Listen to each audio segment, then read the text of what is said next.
The following is brought to you by Tits and Art. Only available until October the 22nd. Go to titsandart.com to get yours today.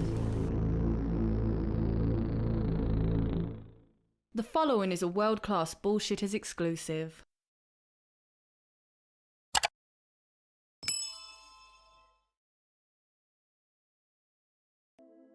It looks like G4 is done. Again. I wish you could see my surprised face. A few weeks back, I made a video that delved into the history of G4 and its current problems.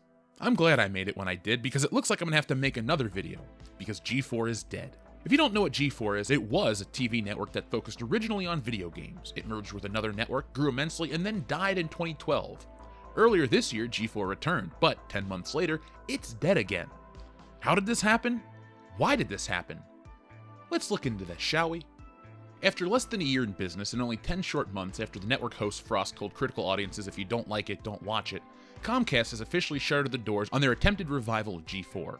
The news was first broken to employees on October 16th, 11 months to the day since its November 2021 relaunch. News broke through an all-company memo sent by CEO David Scott.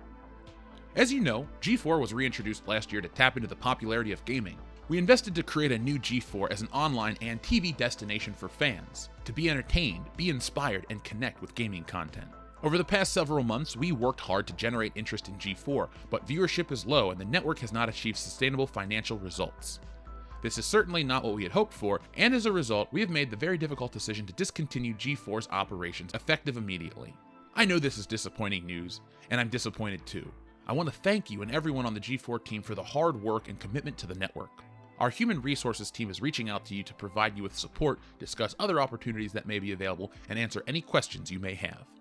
Thank you again for all your hard work for G4. Sincerely, Dave Scott, Chairman and CEO, Comcast Spectacor. To quote one of my all-time favorite video games, "It's a new lap record!" Yeah, 11 months and you're gone. I wonder how that happened. Well, the Frost incident didn't help at all. Again, for those needing clarification, in January, G4 host Indiana Black went on a 3-minute tirade about how she doesn't exist as eye candy and her reviews are written by a committee. You know what, let's just check in with her, speak directly from the horse's mouth. There will be backlash because I'm not as bangable as the previous host. It's somehow... Talk to him, Frost! It has somehow been expected that you can talk about how much you jerked off to women as a compliment. That it's shit not weird. a compliment. It's weird. Women do not exist to be nice on the eyes for you. Morgan Webb, Olivia Munn did not exist to be nice on the eyes for you. You don't need to explicitly objectify women or declare that you hate women to be sexist. Adam will read a script written by the same writer that I will read the other half of the script for, but I'll be the one flamed. And yeah, it also happens to Gerard and TBH. But that doesn't discount the sexism of how it happens to me when it does. When you're in our DMs or on those YouTube comments or in Twitch chat right now, those reactionary threads thinking that I'm somehow ruining your current X-Play experience because you can't objectify me how you previously did to Morgan, or that I'm somehow less qualified to speak on something, but you can't quite put your finger on why, even though I'm reading the exact same script as Adam, but you have no problem with he's part of it, you're letting your unconscious biases ruin my day and you're gatekeeping the gaming space. So maybe for 2022, we be a bit nicer, a bit more self-reflective, and we enjoy the fact that people are working hard to make free content for you. If you don't like it, don't watch it. Now, of course, she didn't help G4. The hype and excitement died the minute she opened her mouth, because it showed that G4 was one of those channels. They all spent time telling the audience if you don't like it, don't watch it, so they didn't. If you go back into the archives of our podcast, live Thursday nights at 8:30 p.m. Eastern Standard Time, you'll hear us discuss G4's life expectancy. 10 months is not what we would have guessed, but then again, Frost didn't happen. It would be silly to assume that her tirade did no damage to G4's image. The minute that happened, G4 became the Kotaku of gaming television, where the views of the personalities were paramount over the content. No one looks for a review on Super Mario hoping to get a lecture on feminism or racial equality. These are video games. Post the cheat codes and shut up. Trying to make G4 more politically correct killed it because it was a channel that mixed tech, sex, and raunchy entertainment. It was a blend that worked incredibly well at the time. G4 lived in that place for a lot of people, and when they changed their image, it signed its death notice. Today, you can't make a channel like G4 because people will get offended. Fun isn't allowed. People always get offended, but for some reason entertainment caters to the smallest audience of Karens who will bitch and moan, but ignore the rest of the demographic. There's another reason G4 died. It's irrelevant. The internet has everything G4 had 20 years ago and improved upon it. None of the shows are necessary. Want to watch people play video games? There's Twitch.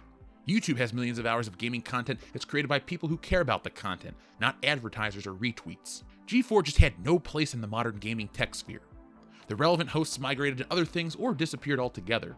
G4 coming back excited us because it reminded us of being kids, but then reality sets in and we all realize that G4 is more like a rotary phone than a cell phone. Sure, the novelty of the past is cool, but it's pointless to have. Once Frosk happened, G4 became just one big lie. The audience is celebrating the death of G4 as an indictment of G4, not the audience. What returned earlier this year was not G4, but G4 in name only, or G4ino. That has an interesting ring to it. Telling an audience not to watch, only to have your network die, is schadenfreude to the nth degree. Egos of the ugly people on TV hurt G4 more than we can imagine, because Frosk became the face of entitlement in modern entertainment. If you have the luxury of an audience, you cannot treat them like G4 treated theirs. Standing with the host to show solidarity to troll the trolls online, put an arrow in the knee of your return. How can putting people in their place be more important than entertaining them? It shouldn't, and G4 should have put more of an effort into being entertaining than corralling the audience into obedience. Out of curiosity, I checked into the modern G4 lineup, and I'm not surprised it's dead. Half of their content was YouTube shows repackaged. Why would you need G4 for that? I can just go to YouTube and watch the content. G4 was redundant. I can't say I'm too sad to see G4 go. The Frosk incident left a bad taste in my mouth that turned apathy into disgust. Normally, apathy is the dangerous emotion, or lack thereof, but I enjoy it when I see people get what's coming to them. The tweets and shows of solidarity were hilarious. New G4 was a network of jerk-offs that got what it deserved. I wish things were different. I wish they would have gone all out on the nostalgia instead of cheap shit. I would have loved to have seen Olivia Munn and Kevin Pereira team up and do Attack of the Show, like Attack of the Show's supposed to be done. The people that make G4 are still around, but the intangible elements that made G4 are not. Technology passed up G4 a long time ago and it made its demise inevitable. Frosk turned G4 into something it wasn't supposed to be: modern. Frosk's story continues after G4's closure. G4 has been shut down after a lukewarm revival, leaving the gaming community mourning for the loss of its nostalgic programming, but one of the former G4 hosts took the opportunity to air some grievances with the program, including Indiana Fourscore and Black. Frosk made headlines in early 2022 after ranting about sexism she faces in the gaming industry as a result of being a G4 host. At the time, she admitted she was getting sent toxic comments over her appearance. She also pointed out how she got harassed and berated over her opinions on games a lot more than her male co-hosts. Frosk said both of them read from the same script, yet she is the one that faces all the criticism. At the time, the gaming community at large reacted negatively to Frosk's statements on the show. Many called her an angry feminist and claimed she hates male gamers. Now, Frosk has claimed that the G4 team did not stand for her when she faced the backlash. Frosk's sexism in gaming segment was approved by everyone running X-Play, Frosk tweeted on October 17, noting G4 had made an internal statement at the time that diversity and inclusion was important to the show. She said that she was supported initially, but that changed after new threats. Then I asked for support multiple times and I was ignored or directly lied to about support coming. No guidelines, no plans, no help. Then management changed and it became openly hostile, Frosk said. While some came to Frosk's support, the gaming community largely reacted with hostility towards her most recent tweets about the show. Some brought up how flippant Frosk seemed when other people at G4 got laid off. Others said Frosk and other hosts were toxic themselves. Many replies blamed Frosk for making the show tank, calling her hostile. The damage Frosk did to G4 will never be forgotten because she turned off a large portion of an audience looking for the old G4, the fun G4, not the one that talked down to you and called you out. Hell, Frost called out the chat because she was wrong in her reviews and couldn't handle the criticism. It just shows you how weak people are these days. If Frost didn't like the chat, she should have just not watched it. Now no one will be watching her, or G4. So are you surprised that G4 is closed? I'm not. If you want a full G4 review in terms of the history and opinions on everything, well then go watch our video. I'll have a link in the description below, but it dropped a few weeks back and a lot of people have been talking about it ever since then. So this video is a follow-up to that. And you can't really watch part 2 without part 1, so now that this one's essentially over, go back and watch part 1 and check out all the other content. If you like the more in-depth analysis and reviews, well, keep watching them. I'll put them out each weekend. It really befuddles me that people can't see the connection between Frosk and the end of G4. Now, of course, the inevitable was going to happen, but now G4 is hated and thought about in a negative way, and Frosk is a pariah on the internet. Now, personally, we here at World Class Bullshitters wish the best for everyone. I'm genuinely interested to see where Frosk ends up next. I doubt it'll be in front of a camera because what company would want to take that risk? Of course, she's not the only thing to blame for the company's demise, but she sped it up and she's the face of that movement. So the next time Frost pops up, the chat's going to be full of people remembering G4. Hashtag remember G4. Hashtag remember Frost. Well, I say this. Hashtag Frost happens. And when Frost happens, well, things die. So folks, it's time for the 3 questions of today. 1. Were you watching G4 back in the day? 2. What did you think of the Frost outburst? And 3. Do you think that outburst is responsible for the decline of G4?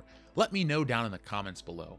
Unlike G4, I'm not going to dump on my audience. Thank you guys for watching. I'll be back in a couple days with some more content, but in the meantime, check out this Thursday's podcast. It's a celebration of the show. It's my birthday. We're going to be having a big party. So Thursday night, October 20th at 8:30 p.m. Eastern Standard Time, join us for World Class Bullshitters, the Party Edition. We're going to be having fun. We're going to have our normal show, but we're also going to be having a couple other segments, and one of them is going to be an endurance segment. How much can I drink on my birthday? Well, join us and find out. But in the meantime, folks, thank you for watching. Be smart, be safe, be cool, but always be excellent to each other.